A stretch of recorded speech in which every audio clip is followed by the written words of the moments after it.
Welcome, everyone. Thank you for joining us. We're on. Thank you, everyone, for joining tonight's Dharma Chat. It's with great joy, because he wrote the book, A Monk's Guide to Finding Joy. It's with great joy we welcome back Khangser Rinpoche to the Wisdom Dharma Chat. Thank you, Rinpoche, for joining us. Thank you, thank you. And I think everyone knows, but Rinpoche is a very, very important teacher in the Gelug school of Tibetan Buddhism. He's the vice abbot of Gyuto Tantric Monastery, which means one day he will be head of the Gelug school, heading up the Ganden Tree chair. So thank you. It's a great honor to have you here, Rinpoche. And so we were thinking about what to talk about. We should talk a little bit about Rinpoche's book, which we published last year. But I was telling Rinpoche about a conversation that I had recently on the show, and I think many people were there as well, with Mingyur Rinpoche and Professor Thurman, and we were talking about different approaches to dealing with mental afflictions.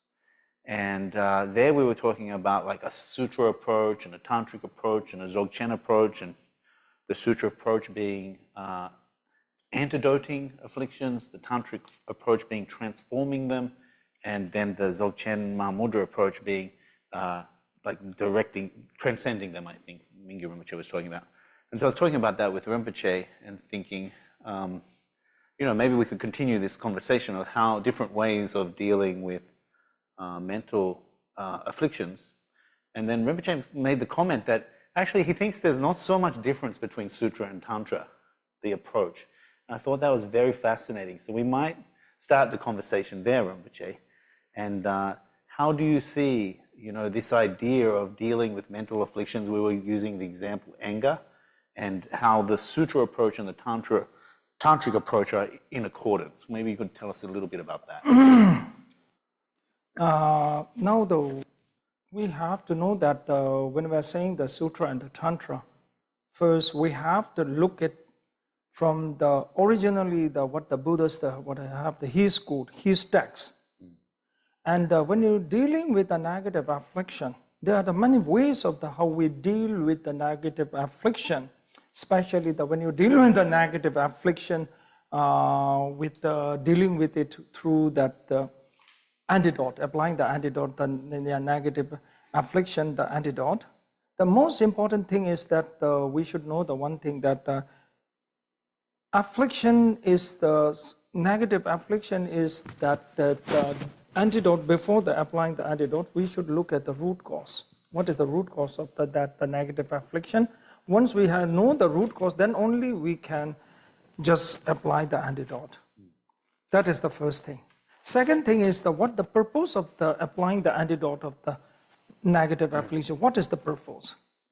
You want to eliminate the negative thought, or you just want to reduce it? We have to find it at the purpose. What the Sutra and the Tantra, when they talk about applying the antidote, they were talking about eliminating it. So to eliminate the negative thought, what you need? To eliminate, just a very simple way. If you look at the great master Dharma Kirti, he was a very logician and a very famous, the logician and the debater. And he had said the one thing that when you look at the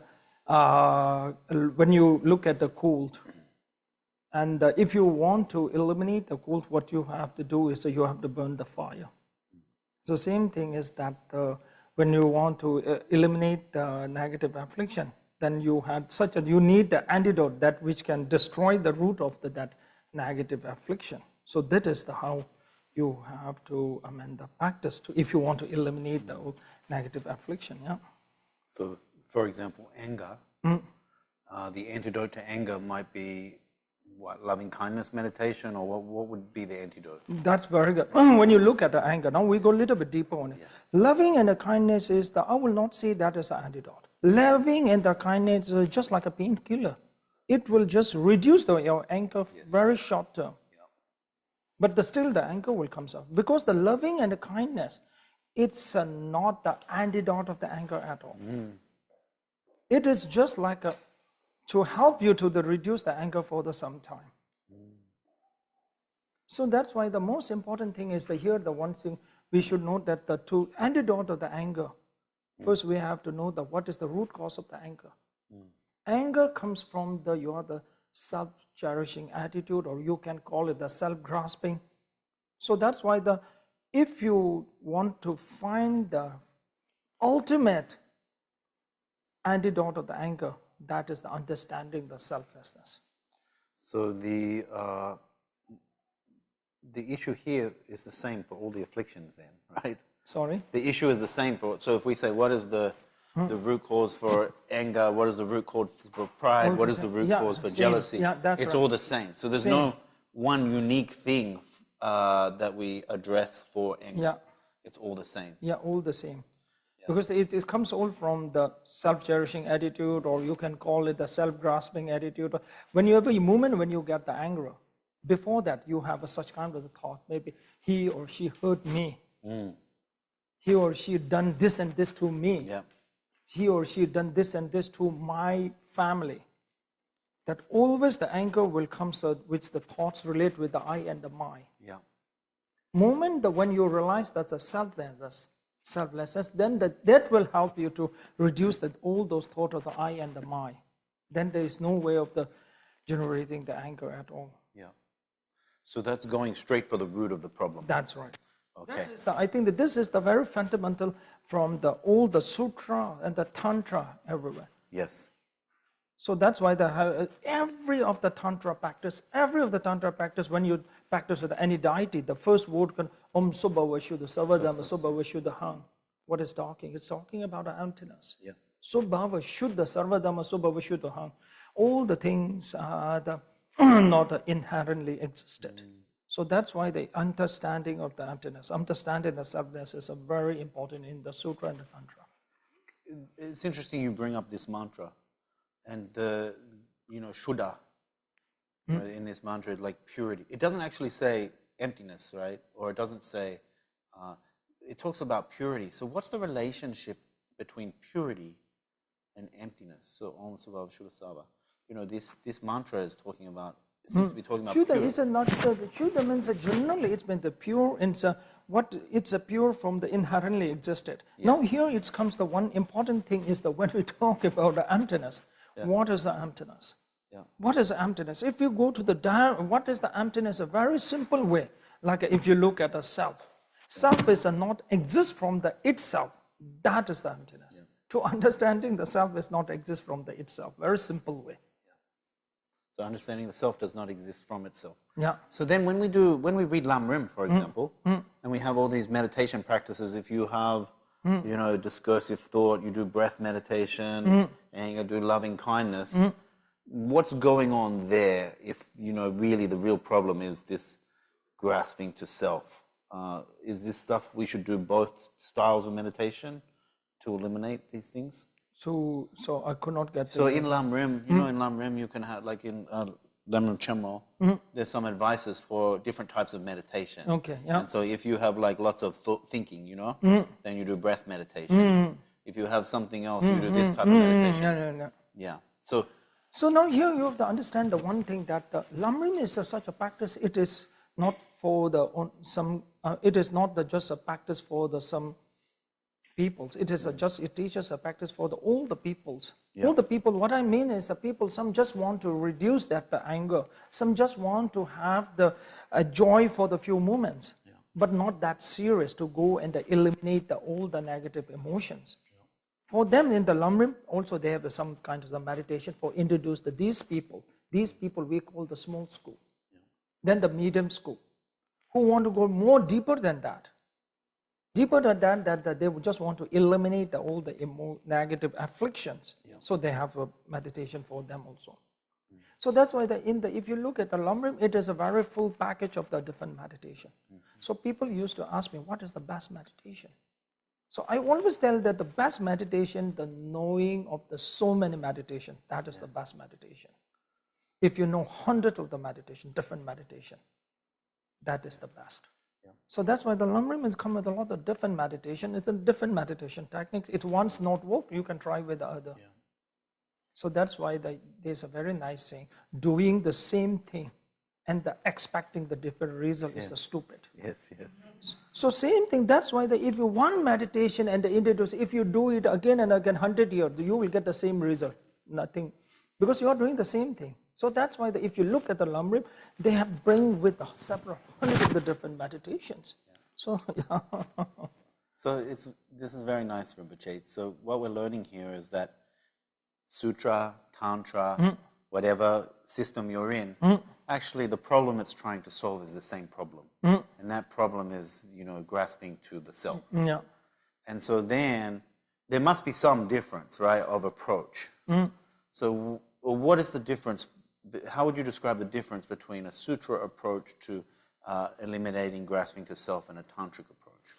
Actually, the Tantra and the Sutra approach, I will not say that there is a difference. Wow. It's the same approach. Yeah. But it is using the same method.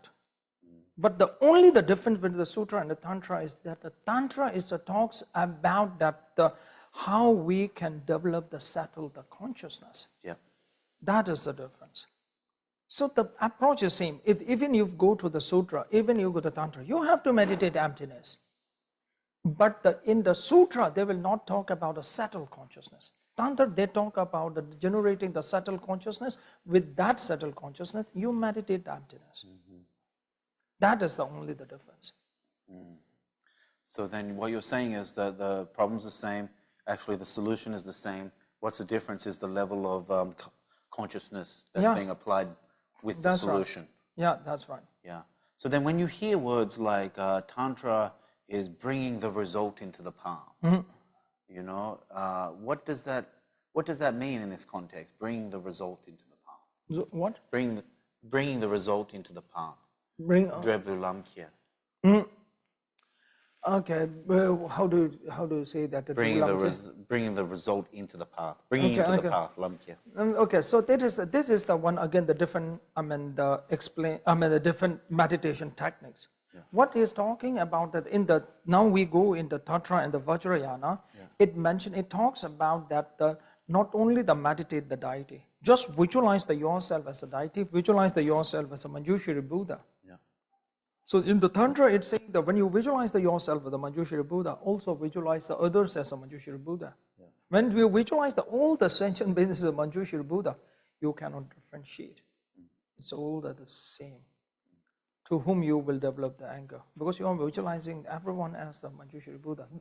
There is one very interesting story. There was one great master. He was to meditate himself as a Buddha, all the sentient beings as a Buddha. Yeah. So he always meditated. That's how he controlled all the negative emotions toward all the sentient beings. And one morning, in the high mountain, one morning, ancient time, they used to drink the butter tea. So one morning, one dog stole his butter. Then he shouted and said, "See, the Buddha stole my butter." Now, for him, the dog is not an animal. The dog is a Buddha. And he shouted, "Now dog stole my butter." Yes. So see, this is the approach. So that is the one, the Vajrayanas, this is one type of the Vajrayanas, the meditation. Yeah. So that is called the Dribulamchir. Bringing the result into the path. Yeah. So Rinpoche, in Sutra approach, everything's about being very accurate about reality, getting clearer and clearer on the way you think about the world, so that it can help you be more accurate about your perceptions. Right? So Sutra seems to be all about getting more accurate mind, clearer mind. And then in Tantra, we have this you just described, where practices where we're seeing ourselves as a Buddha and everyone as a Buddha. And so someone might think that when you use your imagination like this, you're getting further away from reality. So for example, imagine you're a beggar on the street thinking that I'm a king. Yeah. This seems to be maybe delusional. So but that's a very right point. In the Vajrayana, and we should understand the very important point here.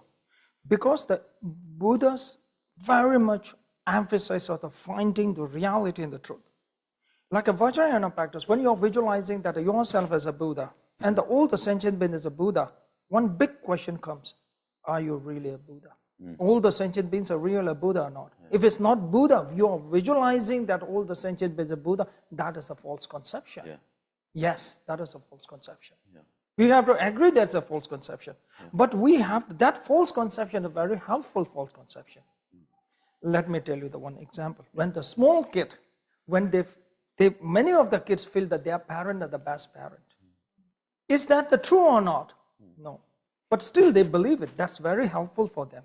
If the kids start to feel their neighbors' parents are better than their parents, their friends' parents are much better than their parents, it will be very harmful for their growth. So sometimes what we believe is not, that we have to know very clear, and we have to know that when we're visualizing yourself Buddhas, others are Buddha, we should know that that is a false conception, yes, but a very helpful false conception. Yes. So that is an important thing. But when we are saying that all the sentient beings are the visualizing as a Buddha, that does not mean that all the sentient beings are the Buddha. It is, no, all the sentient beings are not a Buddha. So we understand that this is imagination, this is fabrication. Yes, that's but helpful. Right. Yeah, helpful. Yeah, that's right. Yeah, it's very interesting. So, Rinpoche, you said that the difference between Sutra and Tantra is really that in Tantra you're using very subtle consciousness to realize emptiness, compared to Sutra. So how does this practice of seeing everyone as a Buddha, and ourselves as a Buddha, how does that help us? What's that relationship to the difference between Sutra and Tantra? How is this practice getting to us to a subtle consciousness? Sorry, that... Yeah, so what we said is the difference between Sutra and Tantra is the level of consciousness, right? Yeah. And then we've given this example of this practice in Tantra, which is, imagining the result right now. Imagining I'm a Buddha right now, imagining everyone is a Buddha right now. And we know this is a false concept, but it's helpful. I guess my question is, how is it helpful? And specifically, how is it helpful in getting us to a more subtle level of consciousness? Okay. Now here you have to understand the one thing, this thing. What is the problem? Normally people always have the problem. Yeah. What is the real problem? The real problem is your perception. Your problem is your perception. There is a very famous story.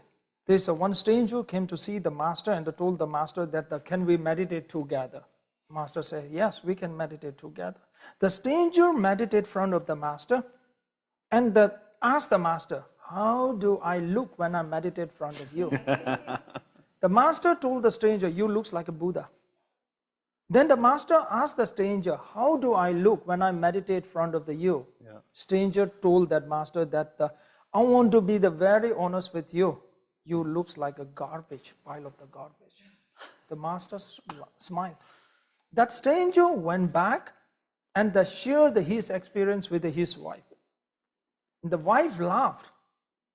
He feel very proud and shared that when I meditate from the master told me I look like a Buddha.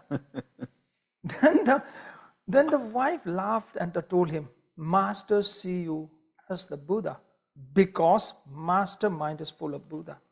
You saw the master pile of the garbage because your mind is full of garbage. That's the perception. Yes. So that's why the problem is not a problem at all. Yeah. The perception toward the problem, that is the problem. So that's why the Vajrayana or the Tantra, that's saying the changes of the perception. When you see someone that very bad, you will generate the anger. That's a very nature, that is a very, the true nature of the human. So that's why to change that. So that's why he's saying the sentient being is a Buddha. But the one thing, and sometimes I used to tell, when you see that everyone is Buddha, morning you see the Buddha, in the shop you see the Buddha, restaurant you see the Buddha, you might feel bored, that's all. You will not generate the anger, but you might feel bored. It's very interesting that, that part of the problem is the ordinary way we see ourselves, right?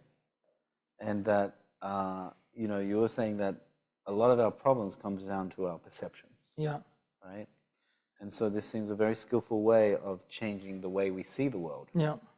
Right? And so the ordinary way we see the world is very problematic. Yeah. But there's this, and in Sutra, we're not really trying to change, we're trying to understand that the way we see the world is wrong. Right? And mainly we're just staying with, hey, the way you're seeing this world as this thing inherently existent, or you inherently existent, this is wrong. And you're just trying to understand that that's wrong. That's the main thing. But in Vajrayana, it seems to be going this next step where not only is it wrong, but we're going to replace it. We're sort of, not only is it just an ordinary Daniel, but we're going to replace it with an extraordinary perception. Yeah.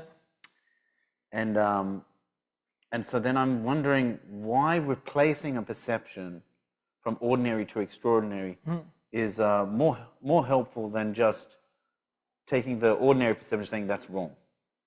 When you ask this question, more helpful or not, that depends on the people. Okay. Some people is more helpful, some people are not helpful at all. It depends on the people. So that's why in the Sutra, Tantra, that's why, as I told you, we have lots of the different of the meditation techniques. So that's why some meditation technique might be very helpful to you, might be not that helpful to the other. Yeah. So that's why it depends. Whether it's helpful or not, it depends on the people. Okay. Then I'm just going to ask again, why would a false construct be helpful? Why would this false, so the question is, it's false, meaning that I'm not extraordinary, but I'm going to imagine myself as extraordinary. How exactly is that helpful? How exactly? Like a visualizing the self as the Buddha. Say the Dak Nang, Okay. Things like that. When you're visualizing the self as the Buddha, okay? Imagine the self as Buddha from the Vajrayana. It's saying that when you visualize, first you visualize as the Buddha. More, and when you visualize that Buddha, and when you meditate, that you will reach such a state that you will really see yourself as a Buddha. Yeah. Moment when you see as yourself a Buddha, and the moment when you see others as a Buddha, that moment that there's no way of developing any of the negative thoughts of the other. So you have to reach that state. That's what the Tantra saying that. So if we fabricate this extraordinary vision of the world, it leaves no room for affliction. Yeah. And is this a temporary fix of the situation? How could this be permanent? Permanent or Yeah, so it seems to rely. One of the questions I'm interested in is we started the conversation saying the difference between Sutra and Tantra is this subtle, powerful, subtle mind for realizing the nature of reality. And somehow we're going to use this fabricated perception to get there. What I'm really asking is what is the link between Kerim, Zogchen, creation stage and completion stage? Because what we're talking here is creation stage, right? Okay. But creation and I think we'll say the generation stage. Generation stage. And the completion stage. Completion stage. Okay, now it goes very much of the very profound, okay?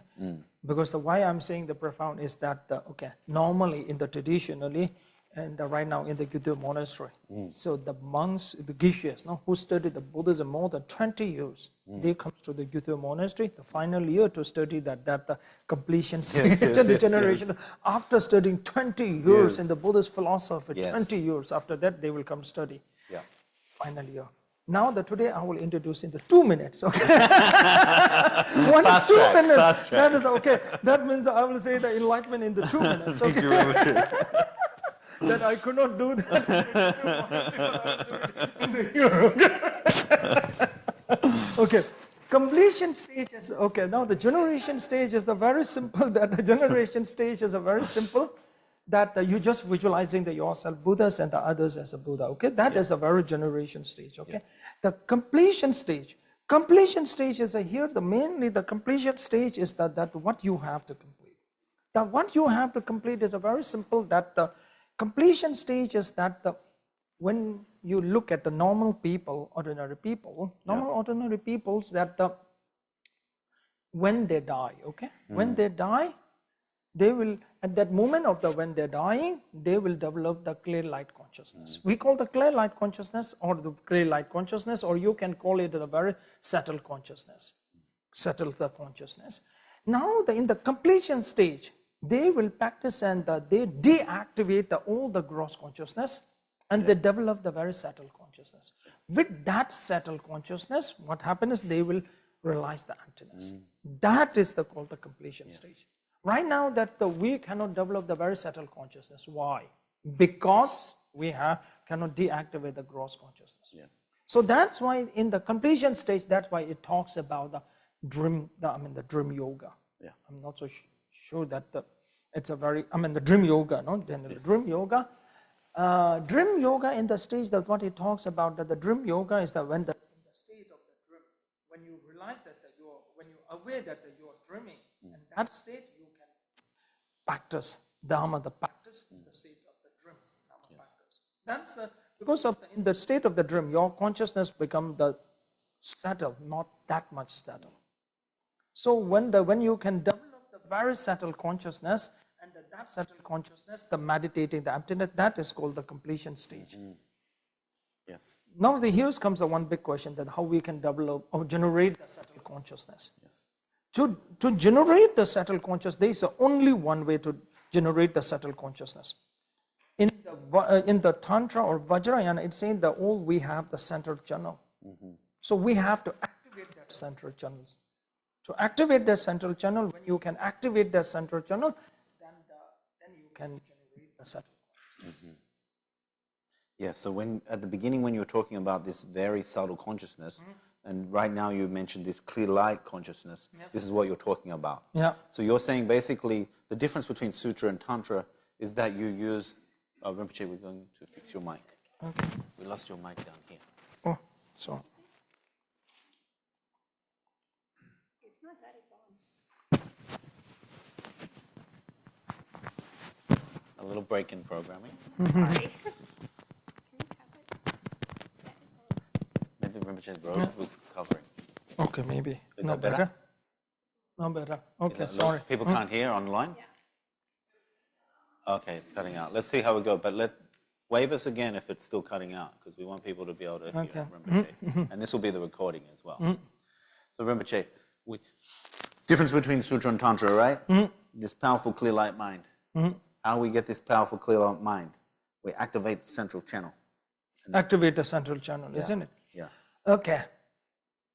First thing is activate the central channel. I want to ask you, do you want to activate the central channel? Why not? Because it should be the very serious, okay? Yeah. But once you become the serious, then okay. Activating the central channel. So activating the central channel is that the first thing is that first we have to understand the structure of the channels, because that's why it's very important to the study. Because once you not study, there's no way to practice very deeply. So that's why the importance of the study is very important. First, when you say the Tantra, Tantra is not like that reading the few books and you cannot be just practice it. Yes. So it should be you have to study. So that is the thing. So that's why to activate the central channel, all you have to study the chakras. Yeah. They're the 5 chakras.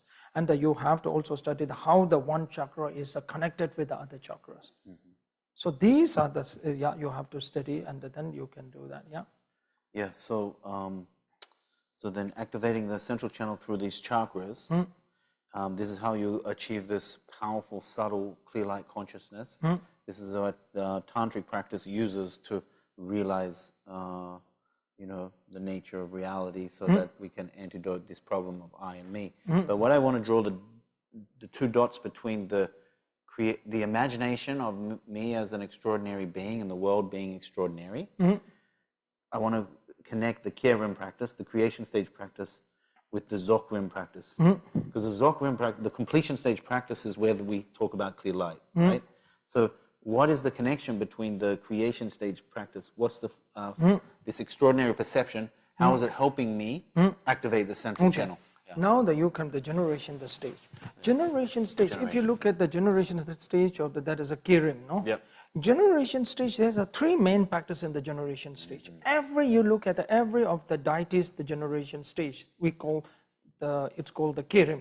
There's a 3 main practice. It calls as the first, the transforming the death into the Dharmakaya. Yep. Then the transforming the intimate state in the Nirmanakaya. Sambodhakaya, then the birth as a Nirmanakaya. So these are the 3, it's a very important practice at generating the stage. Now, Here in this 3 stage, the first you practice is that the 3 stages, when you're visualizing as the deity, when you visualize that, it is just like a foundation. And the moment, now we go to clear light consciousness. When the moment of the clear light consciousness, when you're meditating the emptiness, not only the emptiness, that moment you are meditating the emptiness of the and the deity both. Yeah. That the clear light consciousness will not only meditate the emptiness, it will also meditate on the deity. So that is the very different. If you look from the sutra, when you are meditating on the emptiness, it will meditate only emptiness, not other than the emptiness. In the Tantra, when they are meditating the emptiness, not only the emptiness, also the deity or the Buddhas all together. That is the one other difference. Okay, so this is very helpful, Rinpoche. So it's not only that we're just having this extraordinary view of the world, it's that along with this practice, we're doing these 3 special things, right? Taking the 3 bodies into the path, Kusulam Kyer, yeah? And so it's not like we're just imagining that we're these amazing beings and everyone's amazing. There's a specific practice that we're doing, and this practice is almost like like doing a play, a practicing for what we will do in completion stage, right? Because these 3 things also happen in completion stage. Is that correct? Yeah. Yeah. So maybe we can step through these 3 things. So taking the first one, taking the Dharmakaya.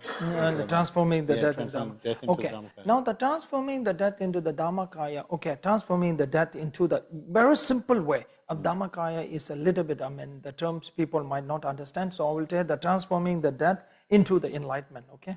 Okay. Yes. That is more simplified. Yes. Okay, simplify. Sometimes the words play the big, the confusion. Okay, create. Okay, so now here the one thing is that when we are talking about the transforming the death into enlightenment, how we look into it. Okay, how we look into the simple way. Okay, how we look into it is that normally all the peoples are scared with the death.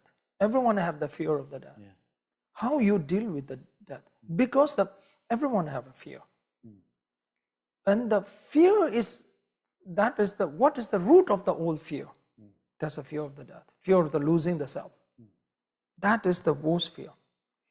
So that's why let me tell you the one story, okay? So there is one person, his house is next to the cemetery, and he was so scared with the ghost. He could not sleep because of the scare of the ghost, fear of the ghost. Then he went to see the master, and told the master that I could not sleep at the night because I'm so scared of the ghost and I have the fear of the ghost. So master told him that you don't have to get scared. Master gave him the one locket and told him that wear that locket. Ghost will not harm you.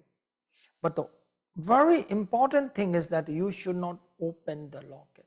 Once you open the locket, it will lose the power. Then ghost might harm you. First 2 nights he couldn't sleep very well. Then after that, his child was very curious and touching his locket. And he have to repeatedly tell his child that don't open the locket. If you open the locket, it will lose the power. So like that went, and after 2 weeks later, the person came to see the master. And told the master that again, I could not sleep. Master told, why? You don't have to scare with the ghost. You have the locket. Wear that locket and you sleep. Then he told, I could not sleep, not because I'm scared of the ghost. I cannot sleep because I'm scared of my own child. He might open the locket while I'm sleeping. Fear is that one fear transforms into another. But if you want to eliminate all the fear, we have to find the root of the fear. Yeah. That is a fear of the death. Yeah. So that's why how you look at the death. How you look at the death. It is an ant, or is there anything that we can change the death into something good thing? That's why here the Vajrayanas, the practice saying that transform the death into the enlightenment. Yeah. So sorry. No, please. Yeah. Continue. So transform the death into the enlightenment. So that means that you can liberate. You can achieve the enlightenment in the state of the death. In the state of the death. Use that. As I mentioned before, when the ordinary people die, they will develop the clear light consciousness. So that clear light consciousness, use that clear light consciousness So you that conscious settle the consciousness to realize the emptiness and to liberate the self from the samsara, or liberate the self from the the samsara. So we're hitting an important word here that we started with, transforming. Yeah, so here we're transforming death into the Dharmakaya, or enlightenment. It's interesting because we didn't want to separate transforming from antidote, right? So there's still, you know, the Dharmakaya is the result. What's the antidote here? We're using this transformation practice, death into the Dharmakaya. How does what's the, you know, the pangwa? We're still antidoting, right? Antidote, sorry. We're still like, you know, we're still antidoting self-grasping, right? At this point. Yeah. Yeah. So things like that. Okay, antidote is, again, we'll come back to this point. When you are saying the antidote, we have to understand the antidote very clearly. How the antidote, the function. When you're saying that, like an example, like anger. When you just antidote is something like that. What is the function of the antidote? Antidote, the function of the antidote is eliminating it. So as I mentioned before, that when you look at the anger, when you're just observing the anger, and when you're looking at the anger, that is not an antidote. Because it will not destroy the anger at all. Whether you look or observe the anger or not, anger is impermanent, it's a momentary, it will disappear after a few minutes later. If the observing the anger can destroy the anger, then when you develop the compassion, observe the compassion. Will that observing the compassion can destroy the compassion? No. Logic is the same. Here we have to look very scientific point of view, very logical point of view. So that means it shows very clear that the observing any of the emotion cannot destroy that emotion. If it's that, then observing the fire will extinguish the fire. The logic is the same. So that's why the antidote means, what is antidote function? To eliminate it. To eliminate that, you have to find the root cause. So that's why the Buddha, if you look at the Four Noble Truths, first Buddha talk about the suffering. Then he talk about the cause of the suffering. Why? You have to find the antidote for the cause of the suffering, not the suffering. When you want to, I always tell the people that when you have the problem, normal people, they always find the solution for the problem. That's the biggest mistake we are doing. When you have the problem, don't find the solution for the problem. Always look the solution for the cause of the problem. That's how it works. So that's why when you look the antidote, not for the antidote for the anger, antidote for the cause of the anger. That is the cause of the anger, is the self-grasping. Self-grasping, or you can call the self-cherishing, or self-centered, or ego, or whatever you call it. For that, antidote is a selflessness. So that's why the Tejir Theta Thongvichul. Tejir Theta, oh sorry, I'm speaking in the Tibetan term, sorry. That's all. In the Nagarjuna said that's the word Tejir Theta Thongvichul. Thongvichul means you can liberate by the seeing the, the emptiness. Tejir Theta Thongvichul. And this is actually related to bringing death into the path of the Dharmakaya, right? Sorry? This is related. This is very related. That's right. So Dharmakaya is transforming the Dharmakaya is when the clear light consciousness, when he sees the emptiness, when you realize the selflessness. That is when you realize the selflessness, then you will know there is no inherently existed self. Moment when you realize that there is no inherently existed, then there is no way of generating the self-grasping, that's attitude. So when we're transforming, we're also destroying the cause of the problem. So when we transform death, bring that into the path as the Dharmakaya, it's similar to getting insight into emptiness, for example. So it's this insight, and then that insight is what will destroy the self-grasping, right? So the transforming and the destroying come together in Tantra. Wow, now you got the point. Because always I have to look, the very important, whether you Tantra or Sutra, Buddhism is like a very science. Everything we have to base on the logical and very proper system, not like something comes out with the ideas. So it should be the very well, we have to calculate it based on the logical reason.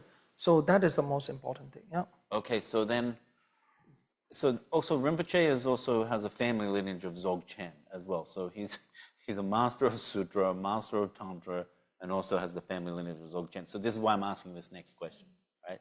So we've connected this antidoting, destroying, with transformation, right? Now, is it true that even in Zogchen, what you're going after is to be destroying a cause? Like we've said that what you want to do is when you identify a problem, find the cause of the problem, destroy that cause, right? And so we've seen that we do that in Sutra. We do that in Tantra through transformation.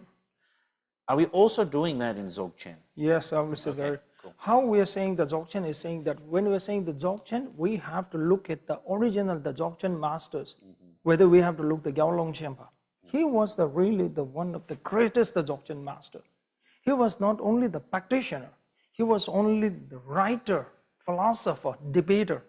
Very interesting thing is that Gyalong Chenpa and the Lama Tsongkhapa came in the same era. Yes, yes. I used to tell both of them graduated from the same college. Sangbu, they Same year. Yes, Sangbu, both of them went through that. Yeah. Both of them are same. If you look long Sangbu, Sangbu. So Gyalong Chenpa, he was also a great philosopher. Lama Tsongkhapa is a great philosopher. Both of them are great debater. Both of them are great practitioner.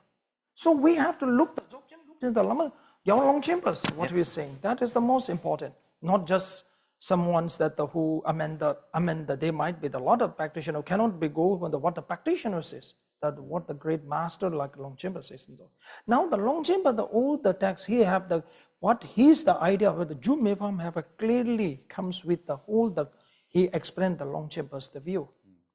And these Longchenpa views and what the Lama Tsongkhapa says, also that Lama Tsongkhapa says, and what the Longchenpas and the Dzogchen, what they're saying, the point is exactly the same. The term might be used a very different way. Yeah. So that's why the Longchenpas and the Lama Tsongkhapas, all the view is the same, that when you have to eliminate or the antidote for the negative affliction, most important thing is that the two things are important. First thing is the analytical meditation, very important. Right now, what's happening in the Western world is meditation seems only the single point meditation, not a single point meditation. Analytical meditation is very important. Ju Mipam said the one thing. Thabzu Ripa Jada ye. Thabzu Ripa Jada is, oh, sorry, then I'm speaking again. Thabzu Ripa Jada ye be de mata topa. What Ju Mipam is what he's saying that. If you have not meditated using the 100 of the logical reason, you will not understand the emptiness. Yeah. That is exactly the Lama Tsongkhapa is saying. That is exactly Ju Mipam is saying. That is exactly the Longchenpa is saying. That is the Longchenpas and the Lama Tsongkhapas, all they are saying the meditation most important, the analytical meditation. Really? That's why the last time I was in the South Korea, I was talking about the Zen meditation. Even the Zen, what they do, they get the point. They will ask a few questions. Yeah. Who am I before I was born? Yes. This question, then you have to do the analysis. Who am I before I was born? This is all the analytical meditation. Even in the Zen, but they call the questions. Analysis comes after the question. Very simple way. How the Newton found the gravity. Oh, Rinpoche, we have to fix your mic again. Okay. Okay. Okay. So sorry. Yeah. Yeah. Maybe we keep it out. Yeah. Yeah. Okay. Now how Thank you, okay. Rinpoche. So that's why I always tell that how that Isaac Newton found the gravitation. Oh no, law. it's okay. Sorry. Hello. Okay. Yeah. Can you hear me well? Rinpoche, if you're facing me, I think it'll work. Okay. Now. Yeah. Now that's working. Okay. Now that's why I'm saying that how the Isaac Newton found the gravitation law. Because of the question, why the apple falling on my head? If you don't ask this question, I don't think he will find the gravitation, the law. Same thing is that in the analytical meditation, start with the questions. So that's why the question and do the analysis, that is the important, the meditation number one. So when you are saying that the Dzogchen is also the practice, when you look at the practice of the Dzogchen, how the great master, the Ju Mipam, he paid too much importance for the analytical meditation. That's a very, so as I give you a quotation from his text called the Neshidome, he said that that's why without the meditative, you meditate without any reasons and the logic, you cannot realize the emptiness. Lama Tsongkhapa in the Lam Rim Chemo, the great stages of path, end of the Lam Rim Chemo, he mentioned to realize the emptiness, only one way, analytical meditation. Yeah. So Mipam, this text, what are you saying, Neshidrome? Neshidrome is the text. Definitive lamp. Yeah. This is a text on what from Mipam? Sorry? What is this text on? What's the topic of Actually, this text? this text is, he asked, I think, the several questions. Then he answered all the questions. Oh, so he's asking the questions and he's answering. Yeah, he asked the question, then he answered for the like your questions. Zen friends. Sorry? Like your Zen friends. Yeah, that's like a Zen, how they do. They have coins and they ask a question. Yeah. So for even for Mipam and therefore Longchenpa, this Chegom, this analytical meditation is very crucial important for understanding. So what is the relationship, Rinpoche? You hear in Zogchen all this pointing out, ngotro, yeah? And so it's direct, not through inference, not through not jepakisama, not inferential knowledge, it's straight away direct. So if you hear all these words, is this not correct understanding, or you need analytical meditation before that? How does this work? That's why in the Jumipam very clearly said, very clearly, even among the thousands, maybe one person might be without doing that, maybe can possible for the one among the thousands. But the 99% you have to go through the analytical meditation. Okay. It is a very rare cases, it's a kind of mysterious cases. One might be out of the 100 comes up. But if you look from the very scientific point of the view, what we have to do, what happened to the 99%, that is the truth. Yes. So that's why he clearly said that, Mipam clearly said that, yeah. Yeah. So you see So that's why he said the very importance of the analytical meditation, japa, and all those are very important. Yeah. He say that, yeah. And so this analytical meditation, and still what you're doing, even in Zogchen, is you're identifying the problem, then you're identifying the cause of the problem, and then and even the Zogchen practices are to eliminate the causes of suffering, which is the same in all systems. All systems same, because it's not about the Zogchen or the Lam Rim, it's a reality and the fact. Yeah. We have to look into what is the reality fact. Even the Tantra, Sutra says it should not fit in the reality, then it is a fiction. Yeah. We have to look at what fits in the reality. Yeah. So all these Buddhist systems are trying to do the same thing. Right? Same thing. I see that all the Buddhist systems are trying to do the same thing. How they express might be a little bit different. And then the difference between Sutra and Tantra is this powerful clear light mind. In Tantra, so you're always trying to realize emptiness. Yeah. In Tantra, you're using a more powerful mind. Yeah. In the clear light mind is a source. If you look at the Buddha, the Pankyaparami, the Sutra, then with that exactly same thing, the great master, the Dharma Chat, these are the quotes we have to look at the Buddha Sutra. Then we have to look at the ancient, the great Nalanda scholar text. Yeah. Then we will come to the great masters in the Tibet, great masters word. That is how we have to look. Yeah. So you're saying the nature of mind is luminosity. Yeah, that's right. Yeah, that's right. Wherever you go, Sutra and Tantra, wherever you go, it is the same. So, Tantra, the main difference is that you're using this very powerful mind. What is the advantage of Zogchen? Sorry? In Zogchen, what is the difference? Like, if Sutra and Tantra, you're using this clear light luminosity mind. What is the advantage of Zogchen? What is the difference between Zogchen? Okay. Now the Zogchen and generally, as I told, generally when you're saying the Dzogchens and the Lam Tsongkhapa's view says that there is no difference. I always say that because I have a lot of the source and to prove that. Yes. Why? The first thing is the Dzogchen's idea mainly, it should be based on the Gyalong Longchenpa's what he says that. Gyalong Longchenpa, what he says that, and then it comes through the Gyalong Longchenpa, then you look at the Gyalong Longchenpa's idea, who understand the best of the Gyalong Longchenpa's idea? Yeah. Mipam. So you will get very surprised that Mipam wrote the one commentary of the Changya's Tawa Ame Gurma. Tawa Ame Gurma means, I don't know how to translate. What is it? Tawa Ame Gurma. The view of what? Ama means a mom, no? Mom, yeah. Mother's. Yeah, mom's commentary of the mom's view. Yeah. So that in the commentary, Changya was the Lama Tsongkhapa follower of the master. So he said the Chankhya view is very right. He combined the Chankhya view with the Lama Tsongkhapa view and the Longchenpa views all Oh, together. yes, I know the text you're talking about. Yeah.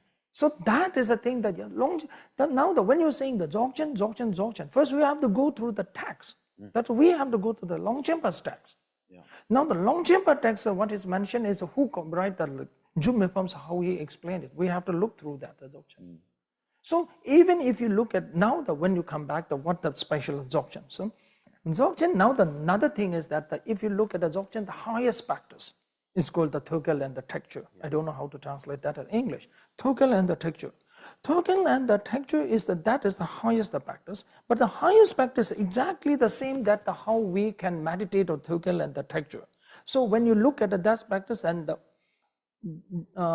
Jime Lingpa wrote the text. It's a book called the Tri Ishalama. I don't know how to say that, I translate that in English. Okay, Tri Ishalama. It's a commentary of the Longchen Yinti. No.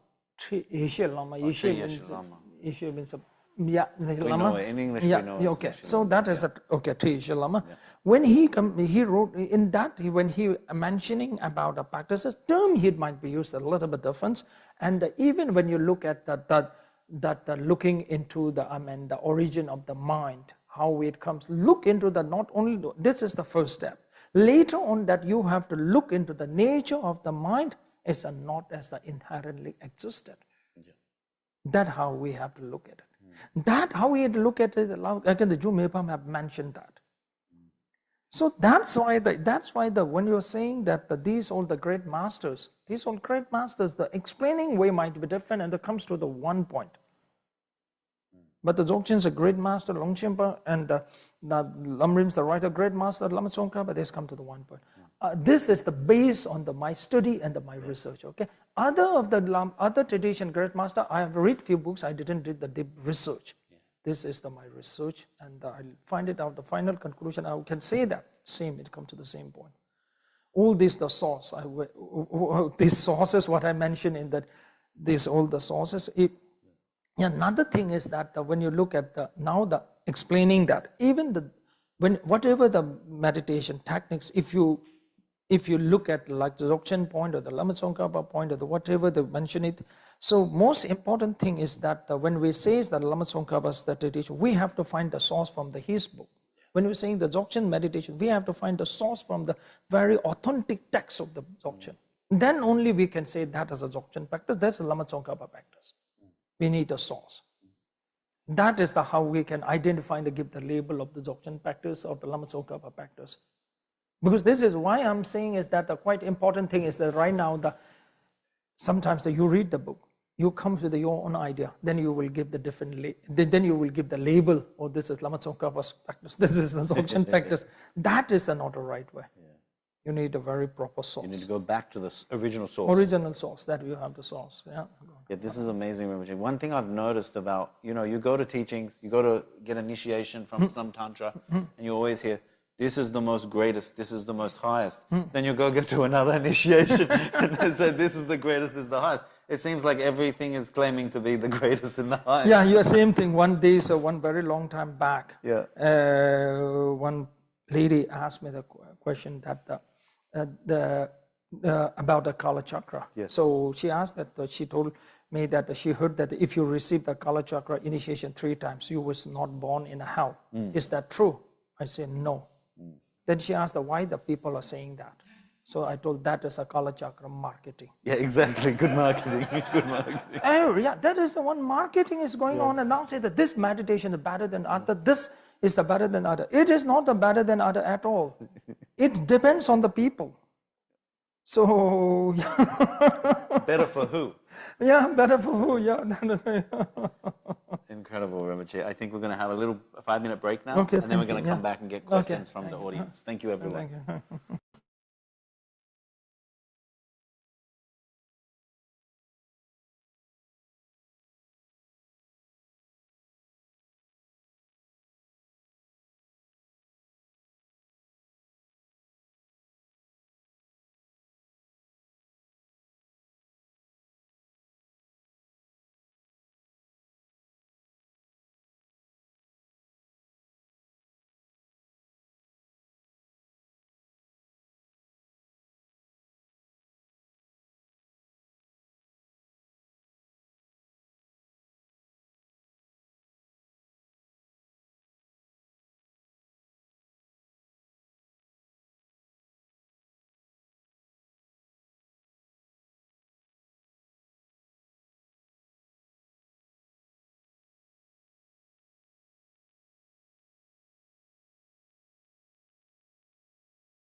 So welcome back, everyone. We're going into the question and answer phase. Thank you for all your questions. I have them here. We're going to start with an audience question right here. Thank you.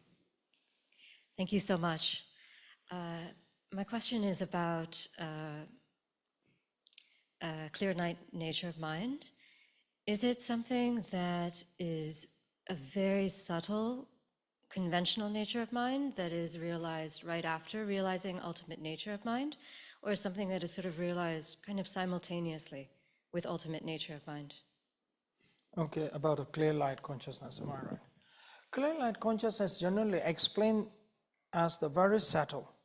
Clear light consciousness, you can only generate the clear light consciousness when you can deactivate this gross consciousness. Then only it is possible to develop the clear light consciousness.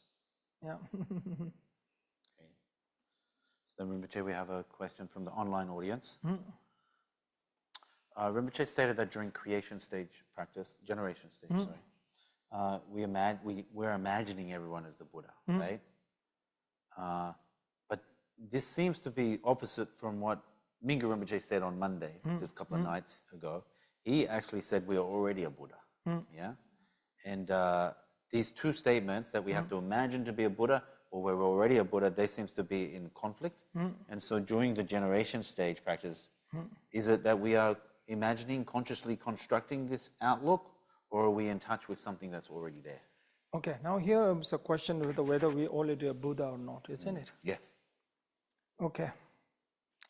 If we are already Buddha, in this point we have the different way of the looking this point, okay? This one.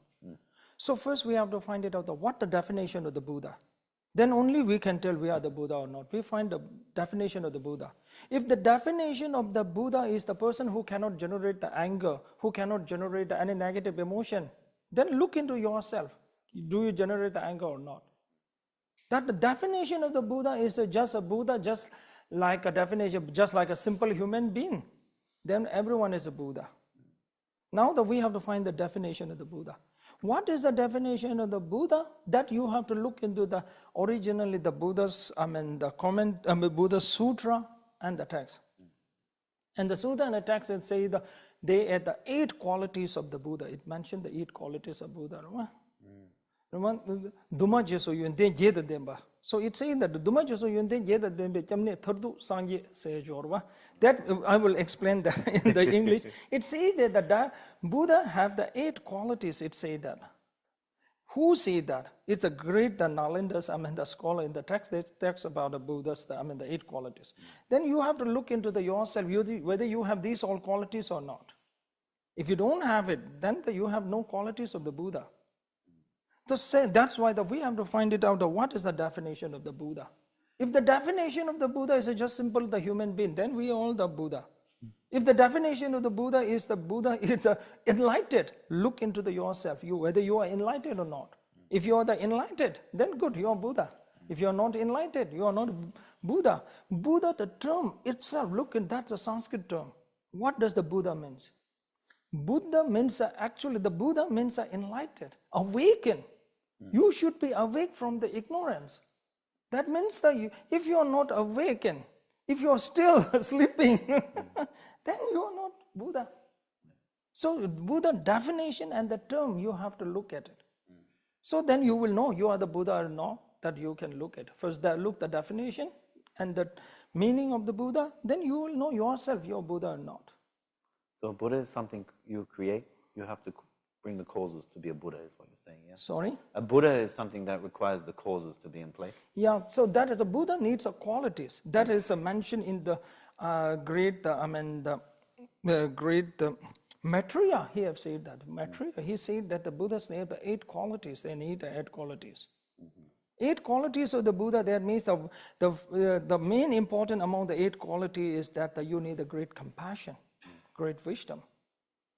If you are not a great wisdom and if you don't have the great compassion, you don't have the qualities of the Buddha.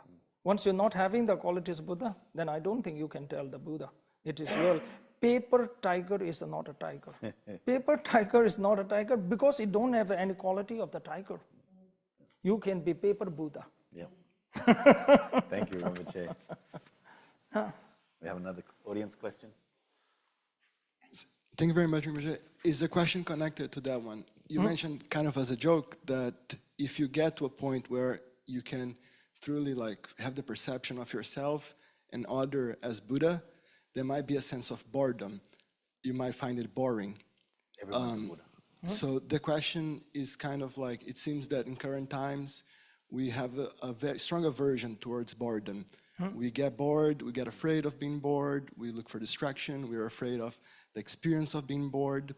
Like could you talk a little bit of like what boredom is, what is not boredom? And then as a follow-up, if you could, like this type of ordinary boredom, how is that ordinary boredom different than this boredom that one might experience after having this clear perception? You're talking bore, isn't it? Boredom. Boredom, no? Yeah, like sort of like lelo, lazy and And boredom. Okay, okay. So you're talking about, so you're asking the boredom about? Like we ordinary beings, we have ordinary boredom. Yeah, yeah. But you describe that if someone has the perception of oneself and others as Buddha, they might have experienced it. Boredom. I say, okay, yeah, okay. Okay. But the one thing you should know, whether when you see as the all as the Buddha, whether you feel the boredom or not, only you will know when you can see everyone as a Buddha. What I feel right now, if you see that everyone is a Buddha, then you will feel the bore. Why I'm saying is that, why I'm saying that the look into the yourself, when you see the Buddha in the restaurant, Buddha in your home, every the Buddha, you will not feel the very exciting. When you have the different, my way of the practice, I see the lot of see the different personality, different things. So that's why I enjoy. So that's why I always tell that people that I really enjoy in the samsara. I enjoy in the samsara because that is the truth. Because when you are not enjoying, when you are not happy, that person or master who is not happy, how can he teach the student to be happy? One unhappy person makes the other unhappy. One master who says that he is very unhappy, that means that he cannot make the other happy at all. That's why I enjoy the samsara. I tell that I enjoy the samsara, not only that I enjoy the samsara, because of I understand the nature of the samsara, so that's why I enjoy it.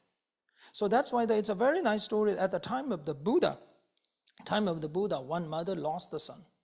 And he cried, and he became like an incense, and they came to listen to the teaching from the Buddha. After he overcome that, later on that, she gave the several of the children the birth. But accidentally, she lost all the children. That time, she didn't get incense. She didn't get the depressed. Everyone got so surprised and asked her, how come first when you lost the one child, you become the incense? Now you lost the several of the children. Why you didn't become the incense and why you didn't got depressed? Before, when I lost the one child, I didn't know the reality, truth of the samsara. After I listened the teaching from Buddha, now I learned the truth, reality of the samsara. That's why I don't become the incense, losing the oldest. Same thing that when I practice in Dharma, understanding the reality nature of the samsara, then you don't have anything feel the sad. That's if you feel. That's why I say I enjoy in the samsara. That's what I want the people. No matter whether you practice or not practice, you have to live in this world. The best way of the living in this world, live happily. To live the happily, it's a very important to understand the reality and the nature of the samsara. It's very important, yeah. Which part of this question I think is really insightful. He said that these days we're very fearful of being bored. People can't handle not having stimulation. They've always got to be doing something. There's like a fear of boredom. So in some ways, is being able to handle boredom a good thing? Okay, now we'll look at the boredom. Yeah. Very simple question. Why you are feeling the bored? You are doing the same thing again and again. Same thing. In this samsara, we're born as 1,000 times. We are doing the exactly same thing again and again and again and again and again. That's the one thing we are doing it. So that's why the boredom, to Now here comes a question, why we getting the bored and how we to overcome the boredom. Simple way of the overcoming the boredom, very simple way, okay? Very simple way to overcome the boredom is that do little bit of the meditation. What kind of the meditation? I always say the impermanent meditation. Impermanent. Look at the things, how it arise, how it disappear. It is like so that's why there is a very nice saying that look at the things, how it appear, how it disappear. When you look at all these things, how appear and how disappear, so it is the one of the great show. The nature is the one of the great show. We just have to just watch that show. The show of impermanence. Yeah. Yeah, there seems to be an important thing of like not having the addiction to stimulus and being able to be steady and without being bored. There's some middle way here. Yeah. Okay, Rinpoche, there's a question about Mipam. Ju Mipam famously criticized Lama Tsongkhapa, saying, pot is empty of true existence, but not empty of pot. So how do you, what do you think of this critique from Mipam? First thing is that a big misunderstanding. Mipam never criticized the Lama Tsongkhapa. He didn't use the name, or he didn't? He didn't criticize Lama Tsongkhapa. I can say the original, the Mipam's the word. Mipam said that Lama Tsongkhapa, I will use the Tibetan term, okay, what it is that? Meche beteba, meche beteba, chele the memam bashingala use age sombre. Mipam said that he have the very strong faith and devotion toward the Lama Tsongkhapa. Exactly same as the follower of the Lama Tsongkhapa. If you look at the Mipam book, because right now the Mipam book, you have to go through all this written in the Tibetan, several of the books also in the Tibetan. He said the number one. Number two is that he said that Mipam, when he was debating with one of the great master that called the Parirapse, he is the follower of the Lama Tsongkhapa. Parirapse said the one thing to the Mipam. Kekyo lansu nyugu pevanang gende tembe gwenje sinjona gende tembe genji kormacha. Parirapse said the Mipam that if you come at the time of the Lama Tsongkhapa, you will become the one of the best disciples of the Lama Tsongkhapa. Because Mipam already praised the Lama Tsongkhapa. He said the praise that he have no criticize. But debate is there. The reason debate is the Mipam is trying to say the follower of the Lama Tsongkhapa, you are not understanding the Lama Tsongkhapa view properly. Okay. That's his main point, Mipam point. So he's criticizing Lama Tsongkhapa's followers. Sorry? He said that the Lama Tsongkhapa follower was not understanding the Lama Tsongkhapa view very precisely. That's his point of the debate. Mipam's point of the debate is that. So that's why as I say that the Chankya was a great follower of the Lama Tsongkhapa. He wrote the commentary of the Chankya text and said the Chankya's text. Because Chankya Rinpoche Dorje said something similar, that Lama Tsongkhapa's followers better be careful, right? Because there's a fine line between negating too much and not negating enough, right? And so like we can push on this question a little bit from what Mipam is saying, yeah? And so basically, you know, the critique here of Lama Tsongkhapa's followers, not Lama Tsongkhapa, is that they are the cup, right? They are negating the inherent existence of the cup.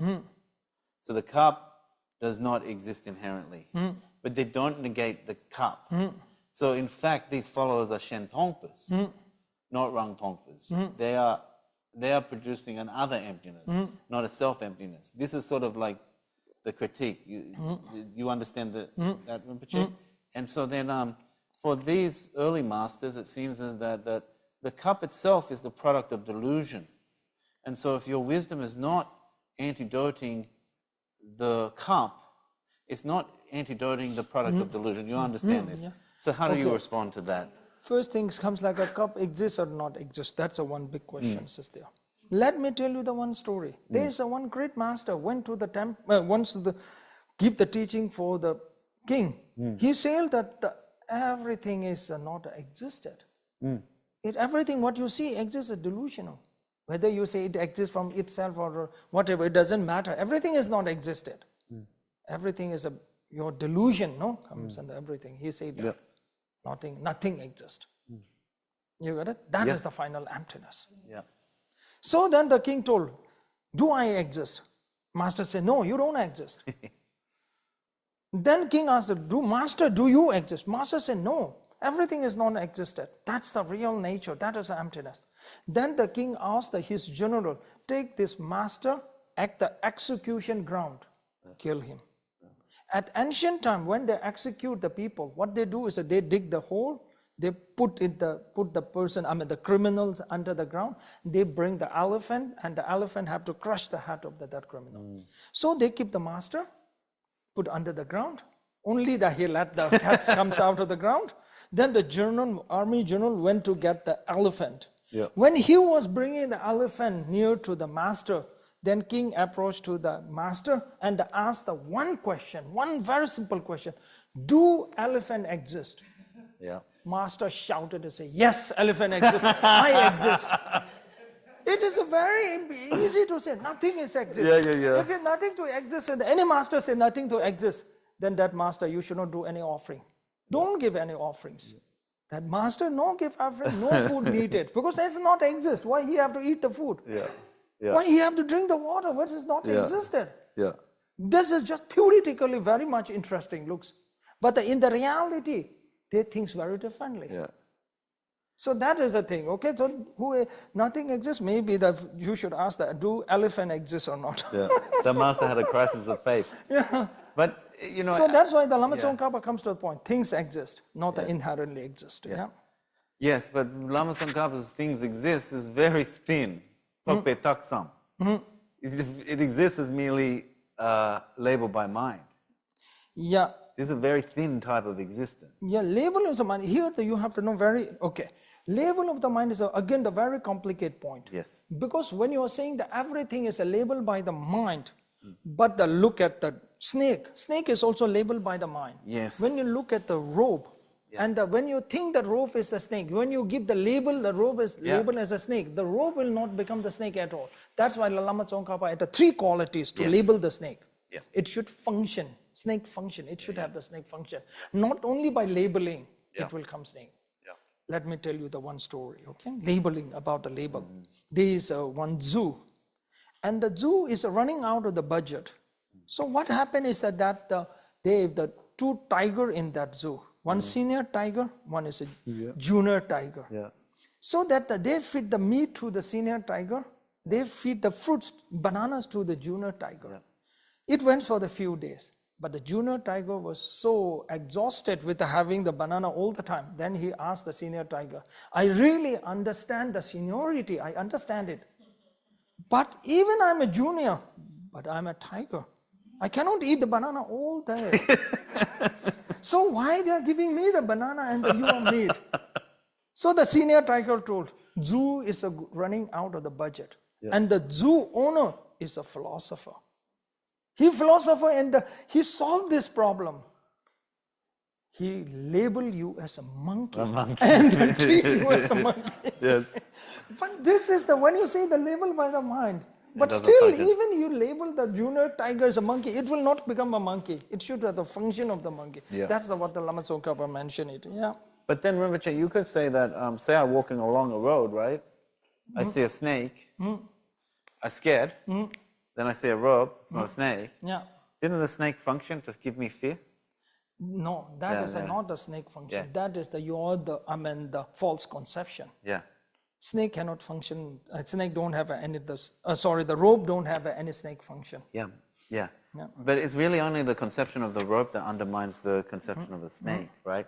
Because if I ask you, the snake exists just as a product of my mind, right? The rope exists as merely labeled by mind. And so on the level of reality, they're both merely labeled by mind, correct? Now, what's the distinction? You're going to say that one functions, one doesn't, right? Look, okay, very simple way. When you are dreaming, tiger, in the state of dream, when you dream the rabbit in your dream, you are dreaming. Both are not exist. But it's a different, when you dream, the tiger in the dream and the rabbit in the dream, is there any difference? The tiger in the dream and the rabbit in the dream, is there any difference? Well, they're both dream creatures, but they're different types of creatures. But still it's a difference, no? Different types of creatures, yeah. It's exactly the same thing. Yeah, yeah. Exactly, it's the same. Yeah. Rope and the snake. Yeah. Both are the labels of the mind. Yeah. Both are not inherently existed, but still it carry the different But functions. the distinction is category of real and unreal, right? And what makes what puts you in a category of real versus a category of unreal? And the argument you're making is that it functions, right? Yeah, that's but right, really, yeah. the only reason you know it functions is because it's undermined by another concept, another sema. Right? Yeah. So it all comes down to sema, like what's the latest conventional. It's very a thin level of reality. Yeah. Anyway, I should get back to the questions from the audience. But that was a good question. Do we have any more questions here? Sewang. And thank you, Rinpoche. Just curious, in Buddhism, when they say that the basic nature of the mind is like aware or something positive, whereas in the West, there's a lot of view that the basic nature of the mind is like self-centered. From a Buddhist standpoint, what kind of reason and logic is given explaining that the basic nature of a mind is positive? Sorry, last The question. the reason and the logic given explaining why in Buddhism the basic nature of a mind is more positive, like. I see. Basic nature of the mind is why positive. Yeah. Okay. And what's the reason? Okay. Now that I want to make sure I understand your question very rightly. What is the reasons the reasons or the reasons that why the mind's nature is positive? Am I right? Yes. Okay. Okay. Things that positive. Okay. Because why the basic nature of the mind nature is the positive is that if you look at the newly child born, first thing is that they develop the trust toward the mother. They develop the love toward the mother. That is the first thing that what the child developed. So that is the very positive thing. So that two things we have to carry in our life, trust and the love. These two things are very important thing that we develop the first day when we are born. So that's why they say that the nature of the nature of the mind is a very positive. Later they develop with the anger, so all the negative thoughts comes later. I saw my niece very closely since when she born and up till now she is 8 years or going to be the 8 soon. Yeah, 8 years. What I saw is very much the first thing is that slowly she age of 3, 4, then she started to develop the anger. Yeah, slowly then she started to develop the anger. It comes much later. Before that, she was when she was maybe 7, 8 months, always the hug with my mother, and my grandma was the grandma hug, and really the loves and the trust, so much. Yeah. So anger, so all those negative thoughts. Then the age of 5, 6, then slowly she started to develop the frustration and the stress. Then that is slowly it developed. So that's why the basic of the mind nature is very positive. So that's why the Buddhism, what we are saying, that when the love is the very nature of the love is our nature. So in the Buddhism, encourage that not only love toward the self, not toward only your family, develop the love toward the whole the sentient beings. That the way in Buddhism that encourages. Yeah. Do we have any other questions from the audience here?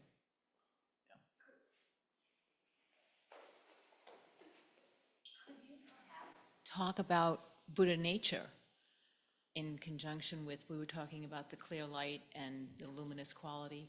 Can you just tell us a little bit how those two interact with all that we've been talking about? Talk about what? Buddha nature. Buddha nature, okay.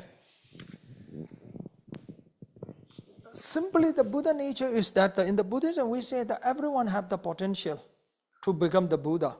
That is a Buddha nature, very simple way. Everyone have the potential to become the Buddha. What does that mean is that that give you the very strong, the confidence. Whenever you look at a problem, always you have to remember yourself that I can overcome this problem because I can achieve the Buddhahood. I can achieve the Buddhahood. That means that I have such a potential. So that is what the Buddha nature. Buddha nature is that is the one thing that everyone have the potential to become the Buddha. That is called the Buddha nature. Yeah. Thank you. Yeah. Which is a sort of related question from the audience, online audience. Is the ultimate nature of mind luminosity or emptiness? Okay, where is ultimate nature of the ultimate nature of the mind is the emptiness. Because the emptiness, if you look at all the existent, whatever all the existent, the ultimate nature is the emptiness. Because ultimate nature is emptiness is a very simple way when you look at the emptiness. Emptiness, actually these terms come from, the Sanskrit term shunyata. Yeah. Shunya means a what? Not only the empty, it means a zero. Yes. Everything starts from the zero. Yes. That is everything comes from the zero. Everything starts from the zero. So everything starts from the zero, so that's why, what does that mean? That is the ultimate nature should be the empty. So that was the ultimate nature. No, ultimate nature, that is over the existence and all the phenomena, the ultimate nature is emptiness. Rinpoche, I thought Mipam Rinpoche said that the ultimate nature is the union of emptiness and luminosity. Did Mipam say that, or do I misunderstand Mipam? That is the one, the ultimate nature. He talk about the very practitioner viewpoint of view. If the practitioner viewpoint of view, that can be explained that way. Okay. Now, when we're talking of the ultimate genuine, the reality point of view, Yes. practitioner point of view, reality point of view, that will be very different. Yes. If you look from some poetry point of view, poetry, they compare that someone's face as a moon. They will say that your face looks like a moon. In the reality, no one's face looks like a moon. No one have such a round face. Yes. In the poetry point of view, yeah, it is correct. So that's why the Mipam one is explaining is from the practitioner's point of view. So when I'm saying the ultimate nature is empty, that is a realistic point of view. If you look at the very reality point of view, even if you look like a flower, Yeah. and if you're trying to point it out, what is the flower? If you spread the leaves and all the atoms or subatoms, if you go and spreading them, separating them, Yeah. and finally what you will find the empty, that's all. Yeah. That's why they're saying that emptiness is their final nature. Yeah. And then the practitioner view, what do you mean from?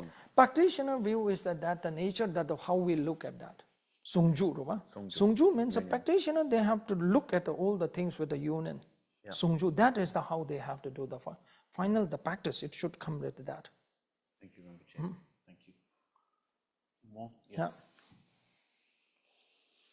Yeah. Very good. Thank you, Rinpoche.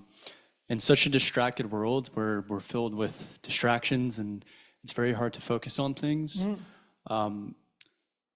is achieving like the 9 stages of Shamatha still relevant and important before moving on to more complex practices? Distraction, isn't it? Your question is? On distraction and the importance of achieving the 9 stages of Shamatha if before moving on to other more complex practices. Negu, Negu, the 9 stages. 9 stages, okay. First thing is here the very important things, okay? When you are saying the distraction, right now that they talk a lot about meditation. When you are meditating, I'm sure that if you meditate for the 5 minutes, you will get distracted. But they will not teach you how to overcome the distraction. That's the problem. They just introduce you, tell you to meditate. You meditate, then you will get distracted. They will not teach you how to overcome the distraction. Number 1. Number 2, distraction, there are the many different levels of the distraction. Now the distraction is when your mind is focusing. When your mind focusing and the half of your mind focusing on the point of the object of the meditation, half of the mind you think something else, no? Is that considered a distraction or not? Yeah, that is a considered distraction. Yeah, that is a partial distraction, subtle distraction. When one is we call the full distraction. First you have to understand the distraction. What is the distraction? How to overcome the distraction? That's a very important. Now the second thing is a meditator. I met a lot of people, they say they meditate 10 years, 15 years. I used to ask them which stage you have reached. They have no idea which stage they have reached. Still they are in the kindergarten. After 10 years later, I meet them, still they are in the kindergarten. They say they meditate. You got my point? Thing is that the meditation is like a journey, spiritual journey. You have to reach the destination. At least that you have to improvement. So that's why the stages, understanding the stages are very important. That's why the 9 stages. Now I will ask you the one question. How you will know you have reached the first stage? How you will know you have reached the second stage? How you will know it? That's a very, if you not cross the 9 stages, that means that your meditation is nothing. Just like a waste of the time. Very honest. Because you look at, if you have the $100,000, what you will do? I think that you will keep it, invest somewhere, no? Bank or somewhere. At least that you will get some interest, no? So same thing that now you're meditating, you are investing your time. You should have the very high return. That's what I teach. How you make the very high return. So that's why, okay. So that's why what I'm saying is that the first stage of the meditation, if you can focus any object without the distraction for the 1 minute, you can consider this as the first stage. Up till the 3 minutes, third stage. Fourth stage is not on the how long you meditate. Fourth stage is the how distraction, how you can overcome the distraction. That you have to look at that. So that's why the subtle distraction and the gross distraction, you have to learn very well. If you're a very serious meditator, okay, you have to pass all those stages. So that's why very important. Second thing is that as I mentioned before, meditator, because you are investing the time. Even you meditate the 10 minutes at the daily, really that is a time investing. So that's why when you meditate, you should know very well that whether you succeeded or you are reaching the higher stage. So that's why I always tell the people that if you start from the kindergarten, at least end to the university. Just don't remain in the kindergarten, hold this 10 or 15 years. Yeah. Okay. Yeah. Thank you, Rinpoche. Question about when we see people being hurt all around the world. There doesn't seem to be a core self, they're saying. There just seems to be a blend of anger and compassion. So how do we work with this? They're saying that they don't see self-grasping, they just see this anger and compassion because they're seeing such a devastation in the world. So how to deal with these emotions coming up? When they see what? When they see like, people being bombed and stuff around the world. Okay, first thing is that we have to know the one thing with the anger, no? When you look at especially like a war situation, it's a really very sad. It's a very sad. So what triggers the anger is the main reason is the things is not happening as you want. So that's why it triggers your anger. Sometimes your expectation is too much, beyond of the reality. You expect that everything goes as you want. When the things don't go as you want, then you will generate the anger. So that's why you have to, you have to know that things will not go as you want. So this is number one. Number two is the generating the anger. To whom you are generating the anger? That is a very important. You are generating the anger toward, again, the one sentient beings. These all sentient beings do the wrong thing because of their ignorance. So root cause is the ignorance. So that's why also you should be more compassionate toward those persons who do the wrong things, because they are also doing the wrong thing because of their ignorance. So this is how you have to train your mind. Because like anger, sometimes, and sometimes when you call the compassion, it is just like it's like an emotion. So that's why the Buddha said that every practice you should combine with the wisdom. So not just just like an emotion, that the wisdom is very important. So when you cannot combine your practice with the wisdom, then I think that your practice will not become very helpful. Thank you, Rinpoche. Is there a last question here? Yeah.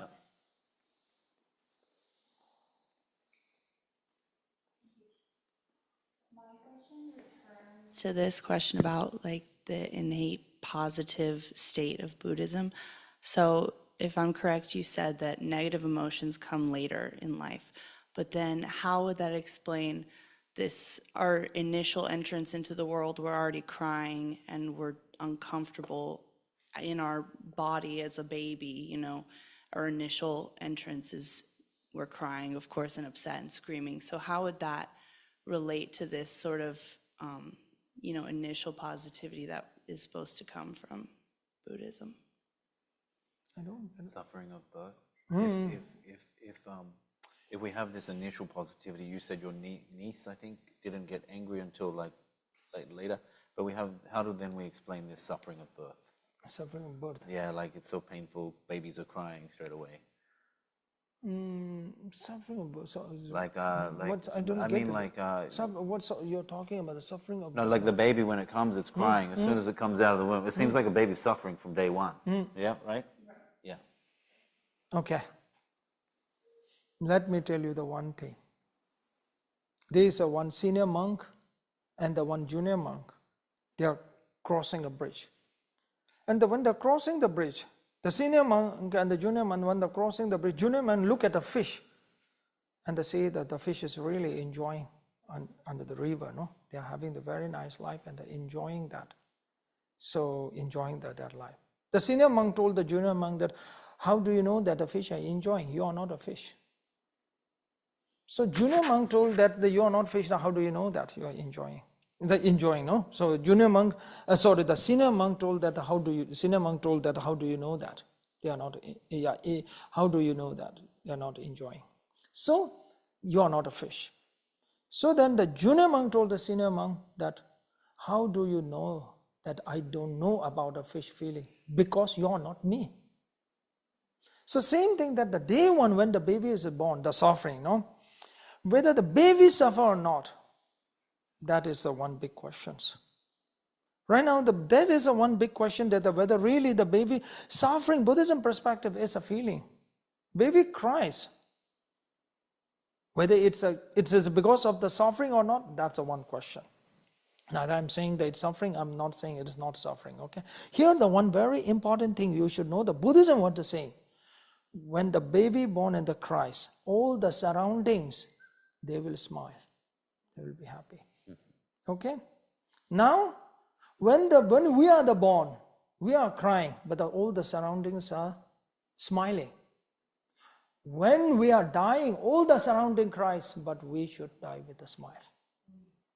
That's the Buddhism tells that. How we born is totally done. We cannot do anything. Now how we die. Even when surroundings are crying, we should die with a smile. Okay? That the Buddhism tells that, teaches that. Okay. Beautiful place to stop, Rinpoche. Thank you so much. Thank you. Rinpoche's book, please check it out, A Monk's Guide to Finding Joy. And thank you so much for coming. Thank you so much, Rinpoche. Thank you. And also, sorry, I'm getting told I just have to tell you about the next few Dharma Chats on Wednesday, June 4th. We have Brendan Bach and Pema Sherpa talking about the Daily Buddhist. And then a special Dharma Chat with Khandro Sering Kunga Buma, so Khandro Rinpoche. She is coming on June 9th, 12 o'clock. So we'll be doing a very special Dharma Chat with Khandro Rinpoche. Khandro La. Thank you all for coming. Thank you everyone for tuning in. And good night. Thank you so much, Rinpoche.